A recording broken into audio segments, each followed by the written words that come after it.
High বন্ধুরা, তা সবাই সকলে কেমন আছো? শুভ ষষ্ঠী সবাইকেই। তা প্রত্যেক দিনের মতন আমরা তো প্রত্যেকদিন ভিডিও করি না, প্রত্যেক দিন আমাদের খাওয়া হয় না যেহেতু।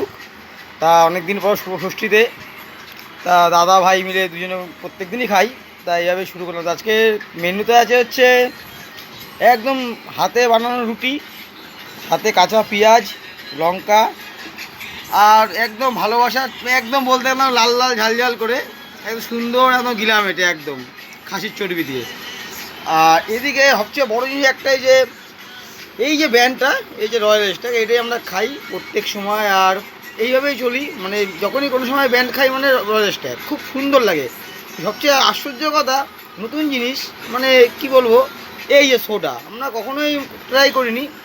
সত্যি বলতে বন্ধুরা এত সুন্দর লাগছে, অসাধারণ অসাধারণ, মানে যতটা না বলে পারি। মানে রলেসটা খাচ্ছি, সোডাটা ট্রাই করছি, মানে গলায় তো জল দেখলে একটু গলায় লাগে, কিন্তু সোডাতে তোমরা ট্রাই করো বন্ধুরা, দেখবে মানে খুবই মানে খুব সুন্দর স্মুথ একদম মতটা একদম। আর সত্যি রয়েসটা সত্যি খুব ভালো ব্যান্ড, খুব পুরনো ব্যান্ড। আর সবাই ষষ্ঠী কেমন কাটাচ্ছ বন্ধুরা একটু জানিও আমাকে পারলে। আর সবাই ভালো থেকো। এইভাবে আমার ভিডিওতে পারলে একটু লাইক কমেন্ট করো, তাতেই আমি খুশি। বাই বন্ধুরা।